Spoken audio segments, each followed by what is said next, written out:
I'm hyped. I'm pumped. I'm amped. I'm ready to go. I got a very special one today. Yeah. I mean, we got the bro here. Man, we might as well just start the show. He's here. Welcome to my podcast. Welcome to my podcast. Welcome to my podcast.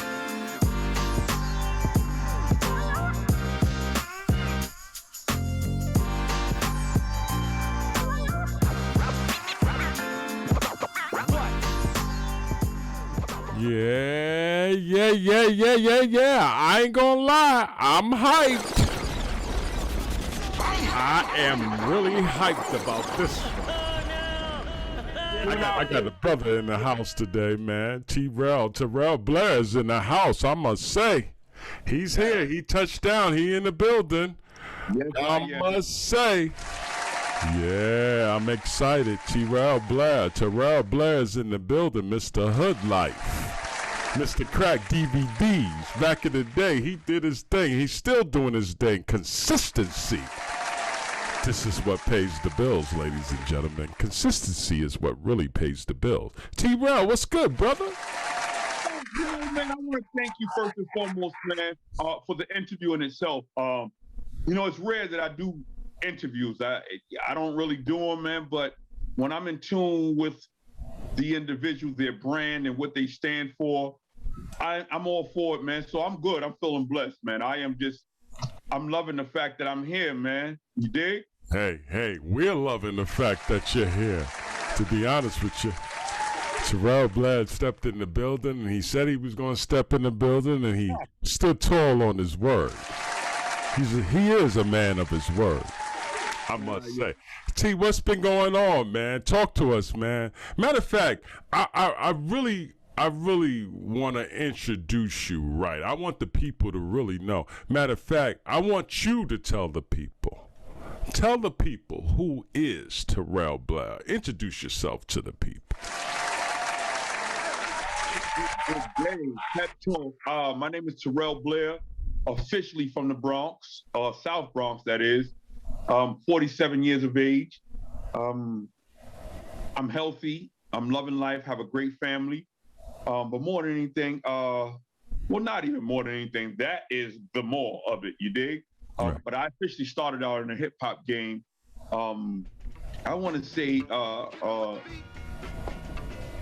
98, man, when I officially came home from prison. Mm-hmm. And coming home from prison, it was a process. I had 15 of life, and I gave 10 years back. I came home on an appeal, which was a blessing. It was an awesome blessing. In prison, I became a scholar, if I want to say. You know what I mean? I taught, I acquired a lot. But I tell you this, music was a vehicle, man. It was a great vehicle for me in regards to a coping mechanism, man. It kept me in tune. Not that I didn't listen to a myriad of different types of genres, but of course I grew up on hip hop, and hip hop was a strong vehicle for me, man. It was a strong coping mechanism that allowed me to, as you see, move forward and being released from prison. Being released from prison was a hell of a process, but it was a process that was needed. You know what I mean? Of course, I didn't want to see that for 15 years to life, but the fact that I was blessed to come home in 1998, and coming home in 98, it was still a process, man. I didn't have the chance to go to another location. I came right back to the same area. Mm-hmm. But I was a bit more wise. I was young, but I was still powerful in that right, Mm-hmm. Had knowledge of self. I taught a slew of different topics that allowed me to say, if you're going to touch down, what are you going to bring, right? Because a lot of times, individuals is looking for something, but I had to bring something as well. So I had to meet whatever I was about to delve into. I had to meet it halfway. You dig? Mm-hmm. But as stated, with hip hop was my vehicle, man. Hip hop took me places that I was just like, wow. And it's crazy, but I embarked on the introduction to Hood Life movement. You know, at one point I had seen, you know, cops messing with some young bros in our neighborhood, and they were doing nothing but this rapping, you know? Me being who I was just like, I know I could be the glue. Hood Life official, baby. Music, man. 20 years plus, man. I like that, baby. I got it right? We up in the penitentiary like the Crips and Bloods, man. Like the Hood Life, baby. Man. Now, where you from in the East, man? Where I'm from South Bronx, baby. Throw the beat East up, to the man. west, baby. You gotta love it, baby. Be the glue. You know, prior to me getting arrested, you know, a lot of the individuals that I was associated with, not all, but some sort of into the music industry. But then we had a lot of our DJs around the way. So I knew that if I could put a bug in the air, you know, I could talk that talk. If I could put a bug in the air and bring everybody together, we could possibly make something happen. Got access to the Cypress Community Center. And I said to myself, let me start reaching out to individuals. I started reaching out to individuals. Now, you know, in the 90s and the 80s and 90s, we were borough hard, you know? Right. Every borough had their footprint and the NYC, right? Map, if you want to say, right? Right. So me being from the Bronx, we knew that if I had to reach out to Brooklyn, I had to have a contact, you dig? And we knew that we couldn't really bring out, you know, these boroughs. Yo, this your man Network from the Bay Area. I'm chilling with my man's Eminem right here at King George. We got the Grill Studios doing it so live and direct. Hood Life, I mean, we in the hood now, nigga. What is? You know, these boroughs together. But I said, you know what? I'm gonna break that cycle. We got this. We rented this community center, and we started bringing individuals from, or I want to say artists from different boroughs to our neighborhood. And what was so crazy about it was that Cypress was it was still wild at that point. But we knew, and everyone else knew, that when this occurred, let's open up the curtains for everybody. You dig what I'm saying? And we never had no problem. So we had Brooklyn teamed up with Harlem teamed up with Queens. I mean, the boroughs was there. And from there, we created a movement which was called Hood Life Cyphers. Now, let me just rewind it. Hood Life Movement was based off of it not just being hood, you know, because a lot of times, we want to claim hoods. You know, we couldn't say neighborhood such and such, so we just decided to say Hood Life, right?